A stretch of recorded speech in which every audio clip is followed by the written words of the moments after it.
So it's now time for the audience to participate with their or your comments, questions, and other interventions in other forms. I'd ask you, in the interests of being good citizens and sharing time to make your point in as you must, but to do it in as concise a fashion as you can, and also to introduce yourself when you just before you begin your question, comment, or point, so that we can see which role you play as the guardians of finding this equilibrium that both India and Canada seem to depend upon. So, okay. Oh, the mic. Okay, and also use the mic, please. Thank you, Tolga Yelkin, Faculty of Law at the University of Ottawa. I had a question for Professor Taylor. You mentioned that the exclusionary tendencies tend to cause fragility in plural states, and I've often wondered whether or not the fragility of plural states actually, or the tendencies, exclusionary tendencies, stem from fragility in plural states. So I was wondering if you could maybe reflect on that a little bit and tell us what your thoughts are on it. Yeah, I mean, I think the tendency springs from the sense that we always have, if we've defined our common life in one way, people come along looking, though they don't quite fit there, there's a reaction of fear, a reaction of cultural discomfort. I mean, again, we felt this in the Commission in Quebec when you talk to people along. I mean, est-ce qu'ils vont nous changer? Are they going to change us? Are they going to, we're not going to recognize ourselves anymore in what goes on here 10 and 20 years down the pike. That's a fear. It's a very understandable fear, and that can always arise, and one mustn't be too sort of moralistic or condemnatory of that reaction. It's the important thing is to try to explain how bad it can be just to follow the reaction as against reflecting on it. But the source of the fragility is whatever it is that triggers off that kind of fear of the unfamiliar. And I think that's so evident in our world.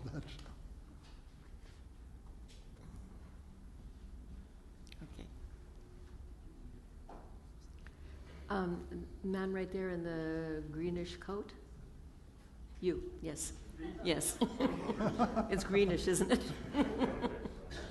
Okay. Ed Doe, retired civil servant. I worked for Foreign Affairs and then with CEDA.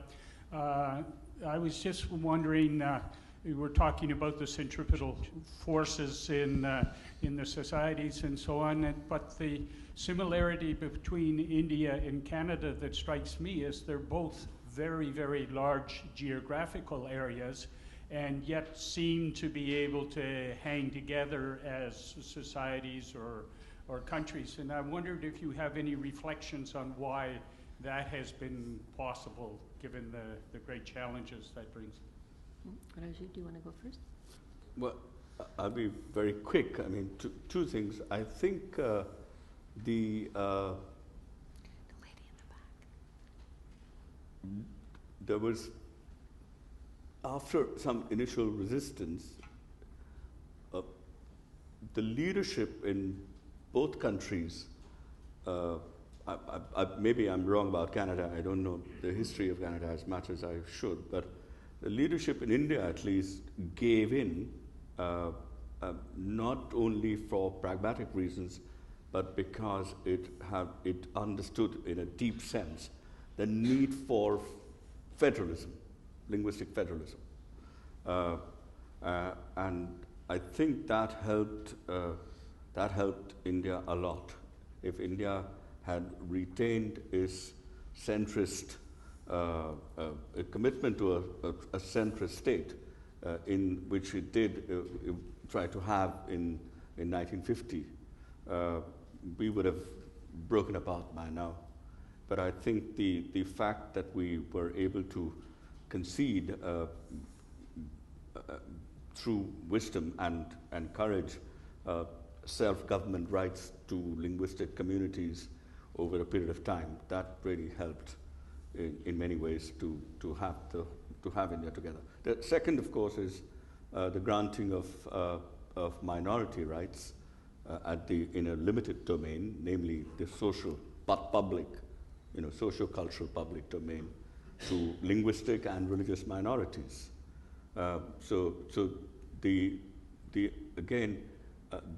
very deft balancing of concerns of a common identity in one political public and different identities in the socio-cultural public, putting them, recognizing both are important, but both have their own place.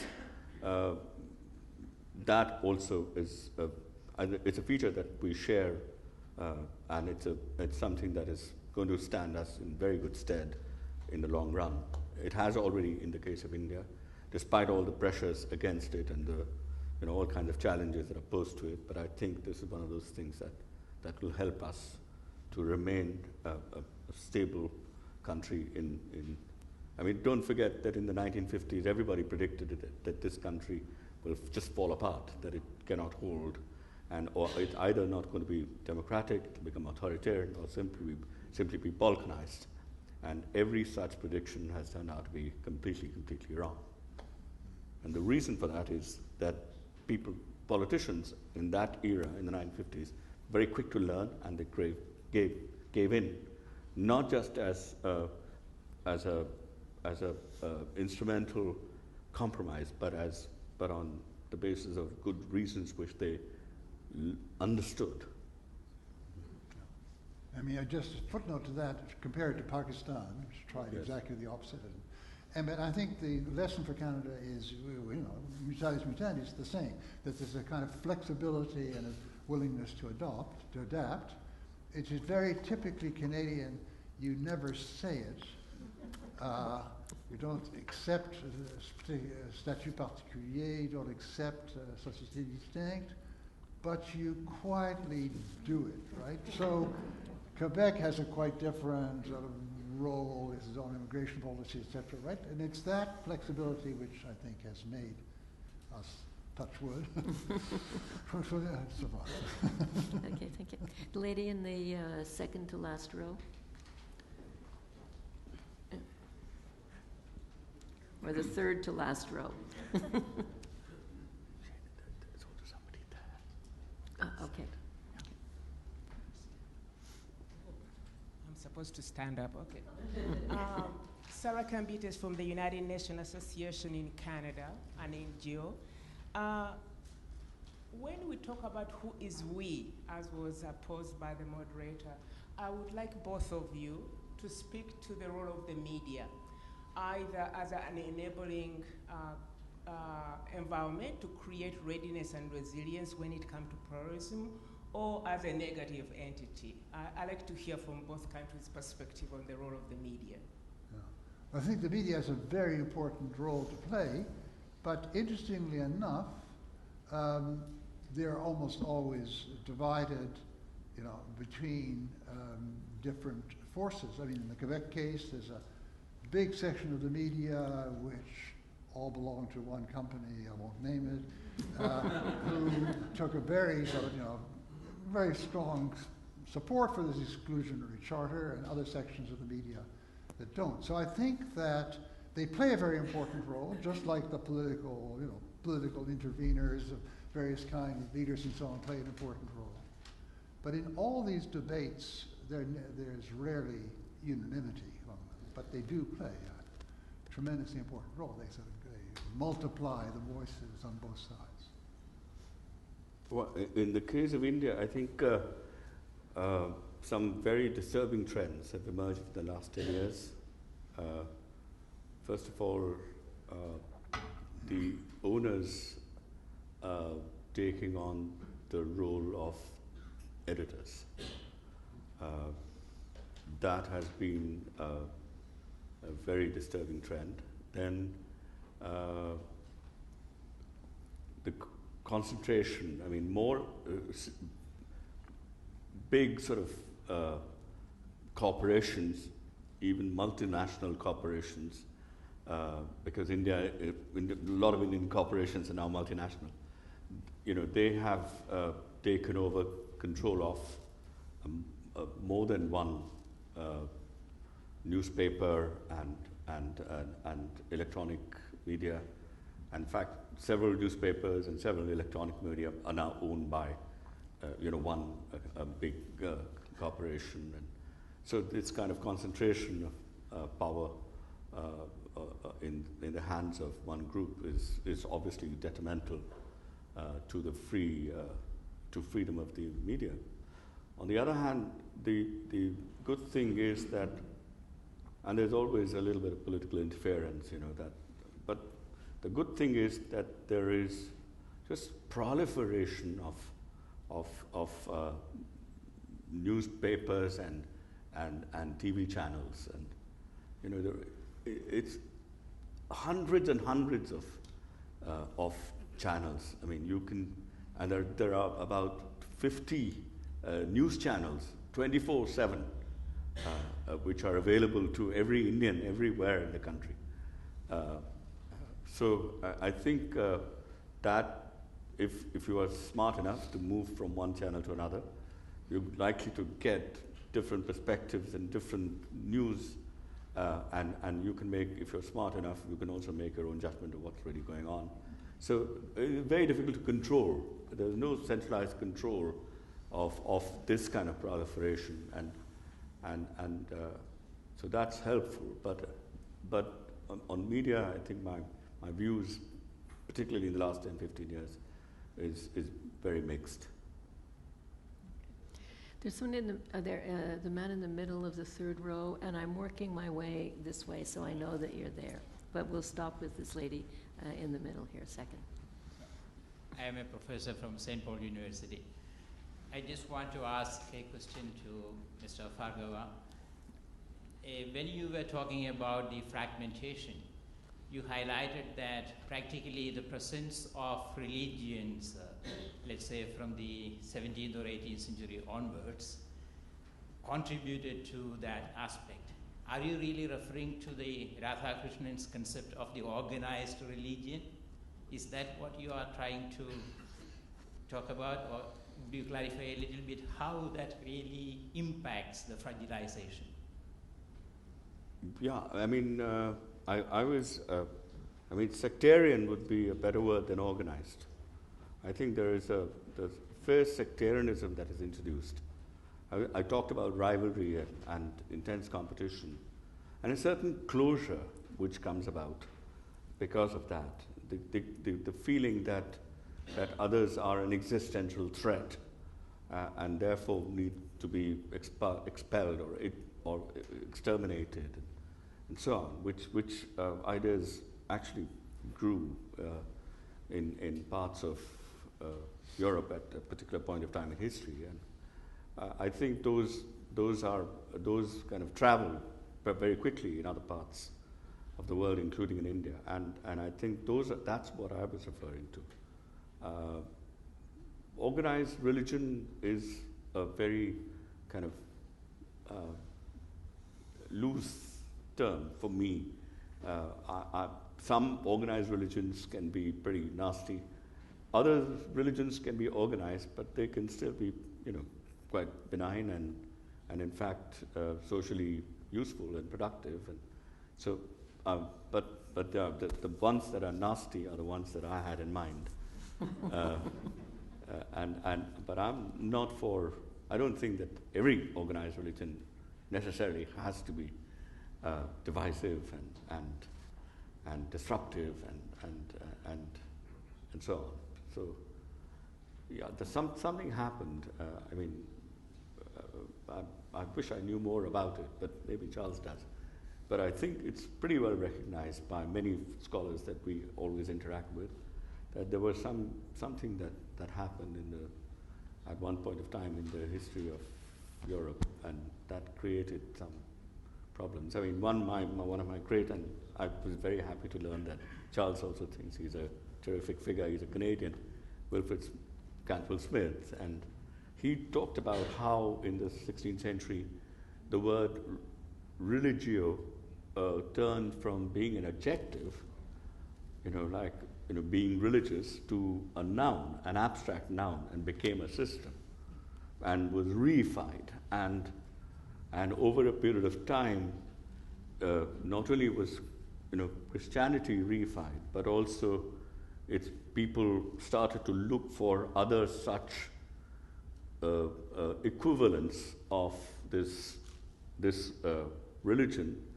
and founded and discovered other world religions. So Hinduism, Buddhism, and so on. I mean, and I think the nature of our relationship with religion changed as a result of that. Instead of religion being something, a quality of human beings, and belonging to us, we started to belong to religions, and we became. Now, soldiers of God. This is, I should be saying much more to make myself not only clear, but also to make sure that I'm not misunderstood here. But I don't have the time to do it. But those are some of the things that I had in mind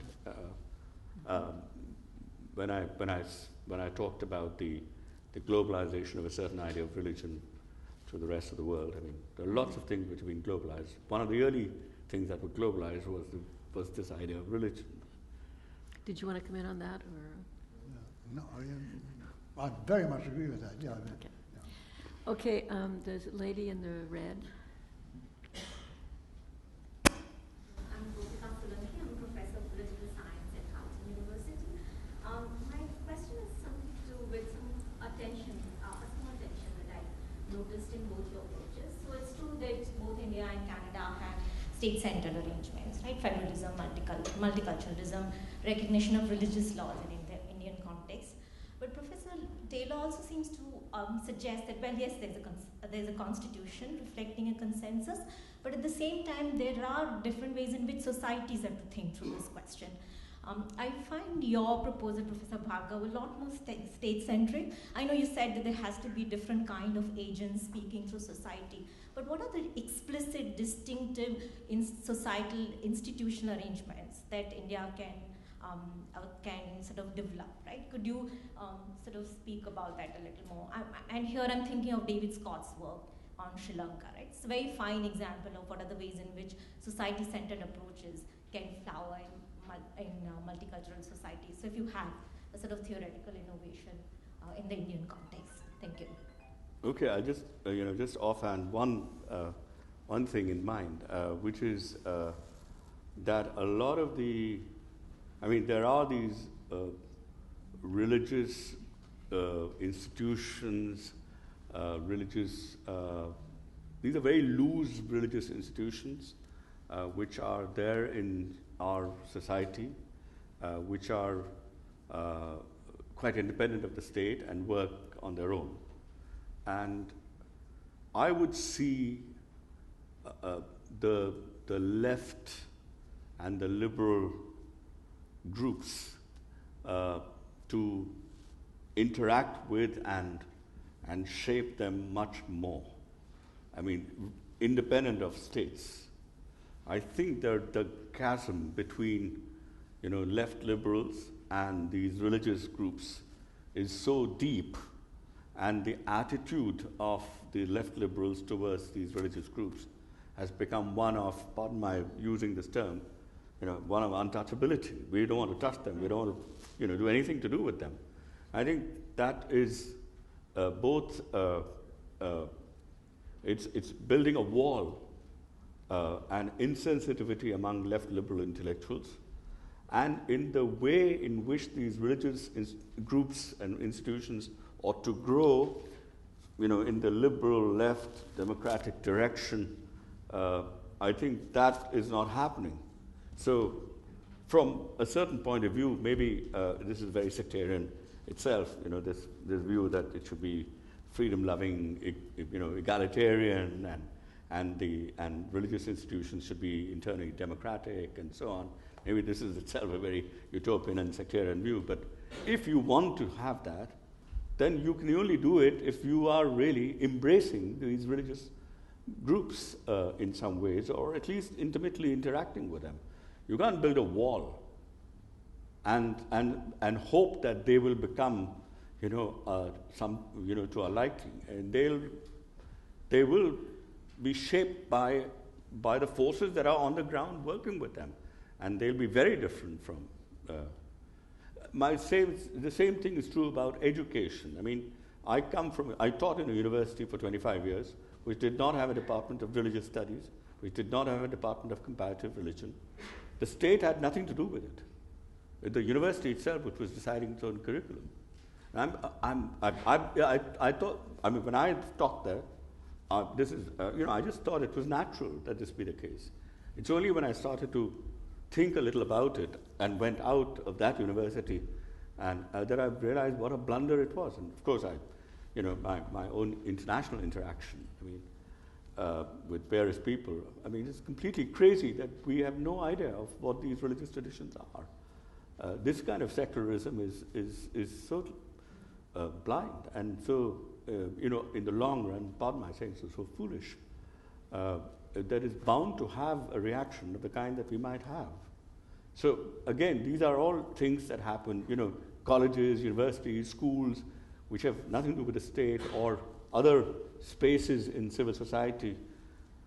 I think time has come for us to shed some of our inhibitions and to actually, work much more closely with religious organizations and try and shape them in the way and give them the direction in which we want to give them, instead of sitting on a pedestal, excluded from every, just insulating ourselves and saying, well, these guys, they're behaving in this way or that way, and lamenting that, things are not quite the way they should be, totally disillusioned, without actually making any effort whatsoever. And just talking amongst ourselves, there's a limit to all this. Is that one of the hidden histories of Canadian multiculturalism? That the people who moved, and I include you in this category, the people who moved forward on both in legislating multiculturalism and also then writing about it, actually came from an experience of an experience of practice, of religious practice. I'm clearly thinking of Trudeau here and others, that there was that acceptance of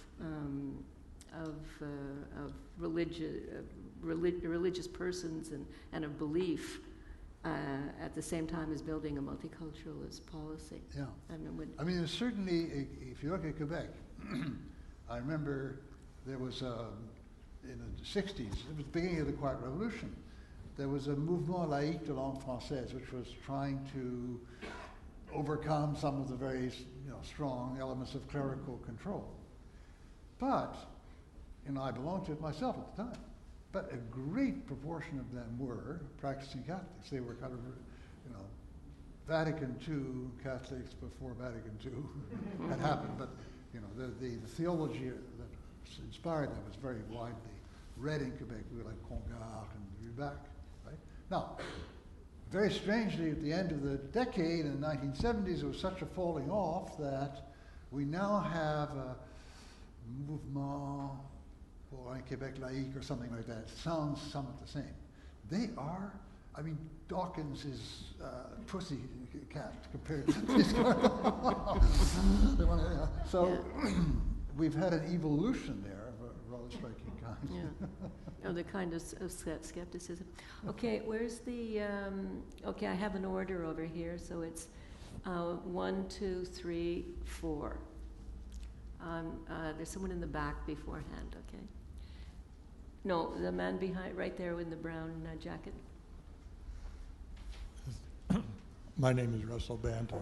I'm an independent consultant on Aboriginal and natural resource policy. And I have a question for Dr. Taylor, and that is regarding Aboriginal people. That seems to be a group that has systematically been excluded and continues to be. And I'm wondering if you see that changing, and if not, what the implications are. Yeah, I mean, I think it's a long way to go, and it's very frustrating, the slowness of the movement. But I think there's been very evidently a change in the last, 20, 30 years. And maybe part of it was, once again, muddling through. When we produced our federal charter, in the 1982 Constitution, the first version of it didn't really mention the Aboriginals at all. And there was some objection made to Trudeau and others, you can't put this through without that. So he made a concession, or Trudeau was willing to make a change, inscribing Aboriginal rights in the Constitution. Now, very typically Canadian, we inscribed Aboriginal rights without any idea what they meant, right? But this was an inspired move. This beats the Quebec Act for inspired, because when later on certain negotiations started, I remember in British Columbia, under the NDP government, there were various negotiations with Aboriginal communities, and then when the Liberals took over, they wanted to break off altogether these negotiations. And their legal advisors said, hey, you can't do that. I mean, this in the Constitution says Aboriginal right. So we have to sit down and define what these are, and you have to go on talking. I think this is really a bit of inspired muddling through. I mean, in history, that'll be one of the champion examples. But that's maybe too simple. There was a move in Canadian public opinion this whole time, which was supporting that. But it was, in a certain sense, a very important move because it was way ahead of that move. I mean, if you take the population in BC, what the majority population in BC thought about these negotiations, it was negative. I mean, the Liberals, in proposing to stop the negotiations, were following public opinion. But another kind of public opinion had created the climate in which this move could be made. And now we're in this new climate, we're in this new legal situation, and it's terribly hard to move forward very often, and it's very difficult, but we're in a new legal framework, which I think is very, very significant.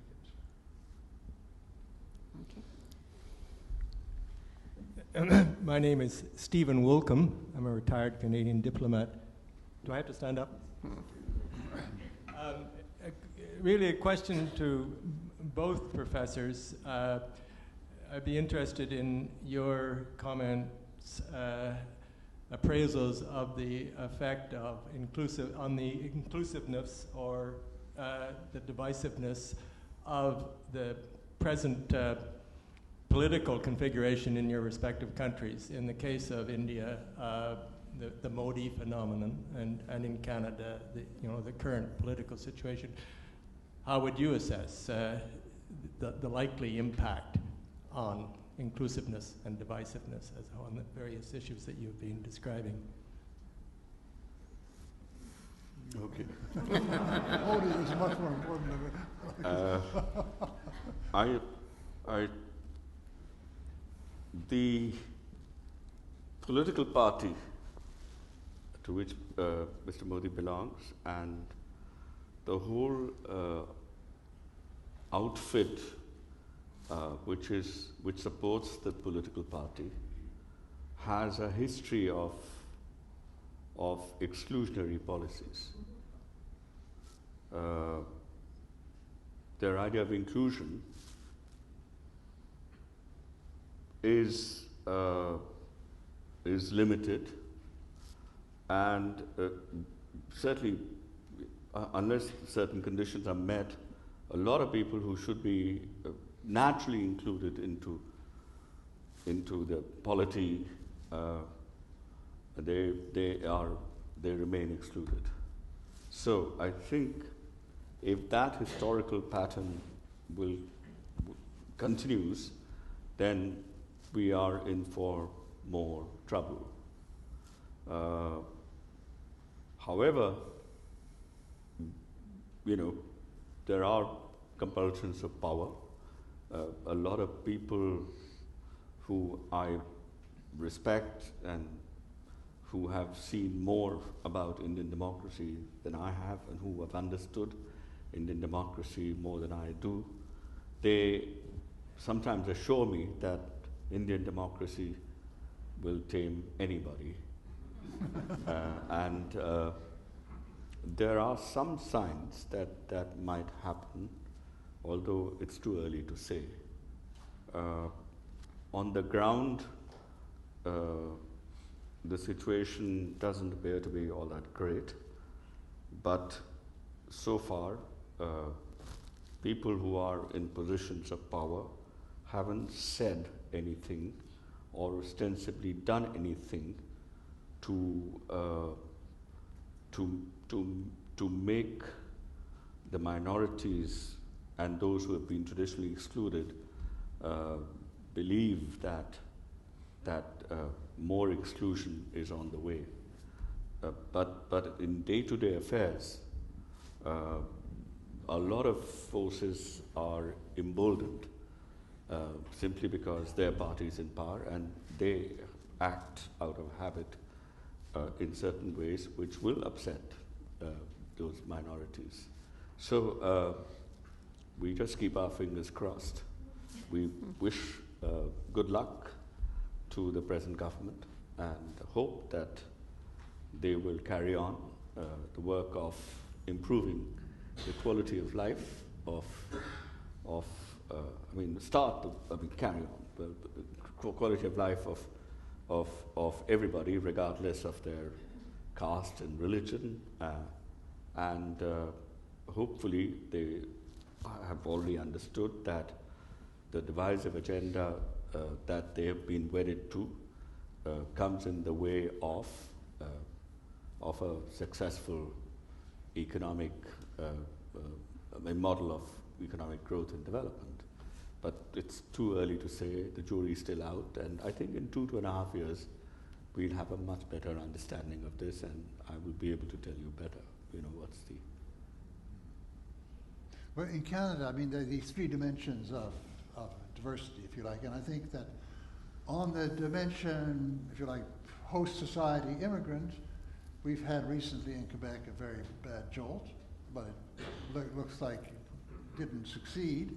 However, that's always there as a danger. That is, can a party win a lot of votes by espousing the idea that this sense of discomfort really points to an important moral issue that needs to be addressed? On the federal level, it's another dimension. Perhaps one could say that the present federal government, I have to pick my words carefully here, is perhaps less sensitive on the dimension of Aboriginal relations than other parties might be. I can make a sibylline remark to that. So, but maybe they're a passing phenomenon. A year from now. But, political neutrality is totally safeguarded, I hope, by these remarks. Okay, the lady in the back with the scarf. My name is Paramjeet Rai. I live here in Ottawa. I guess just to follow up on the question that you just had, I was actually wanting to hear from both of you on the notion that the title of the talk is Inclusive Citizenship, but I feel like here in Canada we're getting a more exclusive citizenship based on what's happening just in terms of what you've just said with the current government in terms of redefining who is and who isn't a citizen. So I was just wondering if you could speak to that in terms of just the current affairs and things that have been going on, just in terms of, if you look at the media reports, it seems that we're trying to narrow our definition of citizenship here, and it's a kind of a worrying trend. And in India, I'm not quite sure really. As you said, it's too soon to tell what Modi and his government will be doing, but there's always that fear in India as well that the definition is going to get more and more narrow. I mean, what is the Canadian case you're saying? Some report you are, perhaps I'm not familiar with it. Well, it's not so much one person, but it's more the category of persons. I seem to be reading a lot in the press that, for example, if I think it was in today's Globe and Mail. But anyways, if you're not a citizen but a landed immigrant or permanent resident, and you commit certain acts, criminal acts, then the government has the option, is putting forth the option of kind of kicking you out of the country. Okay, and that's a new. It seems to be a new development here in Canada. Yeah, so it's right. along those lines. I mean, they're trigger happy about deportation. That's right. To an incredible degree, yes, including appalling things like deporting people who just had a heart attack the following day. We're fighting these cases all the time. So, but I wouldn't, it's not so much a attitude towards citizenship as an attempt, really like the present Australian government, I think, to signal to the population that we're tough about people wanting to get in here, right. And that is reversed a very different policy in Canada in relation to refugees, for instance, and so on, That's a very, very, I think it's a very unfortunate development. And I'm hoping that too might not. A year from now, we might not. So it is.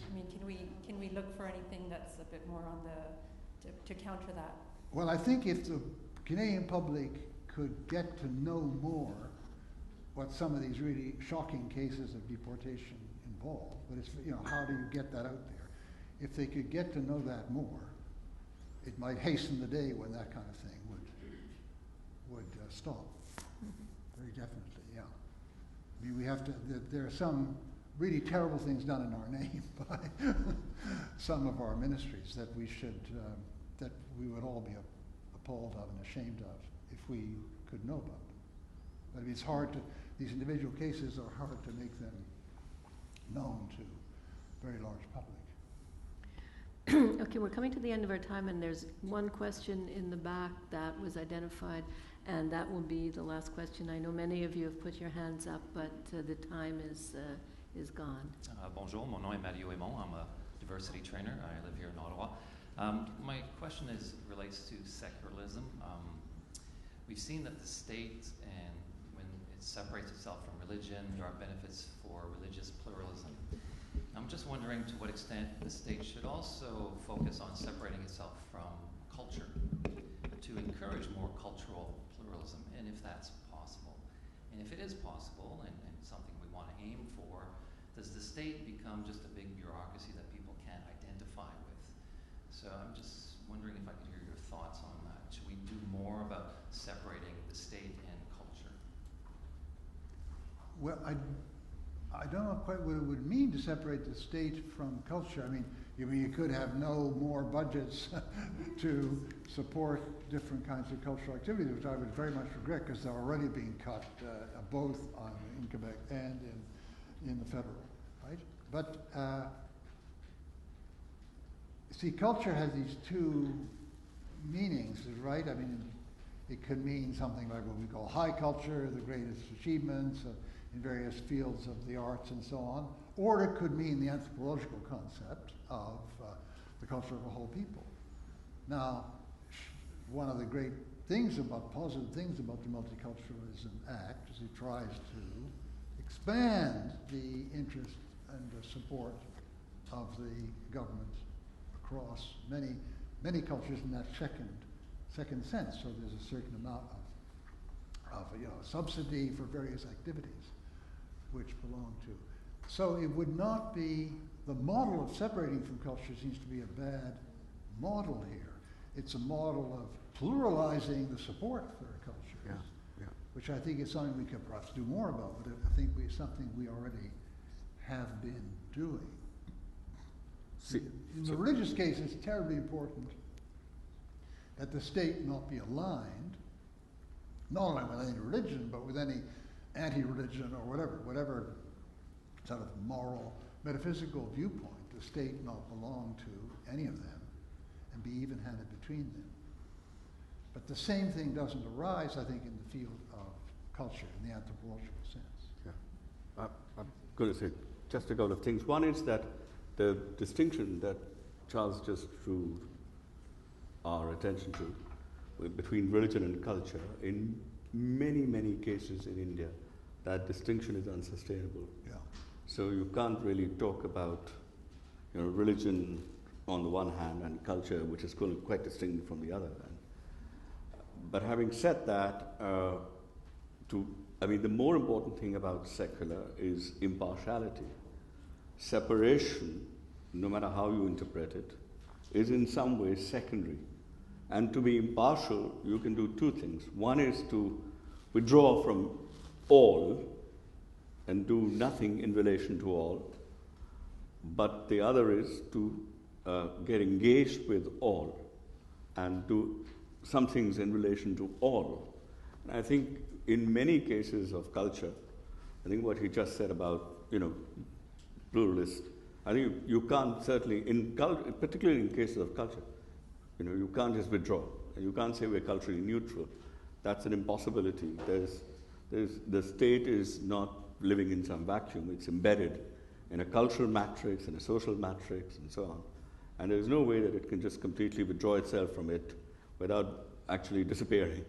So, but what it can do is to support equipreferential treatment is possible. And the problem with a lot of the states today in many parts of the West, Canada may be an exception to that, but in many European countries, the problem with them is that they are still supporting one and not thinking of supporting all the cultures of all who are citizens. They don't support them. They're still and I think that correction is something which must come if these societies have to call themselves fully democratic, and if they are to claim that they are looking at taking care of all its citizens. Okay, I'm not going to, by any means, attempt to summarize the proceedings of this afternoon. I'll just end by perhaps saying two things that I found to be particularly important for my own thinking about inclusive citizenship and pluralism.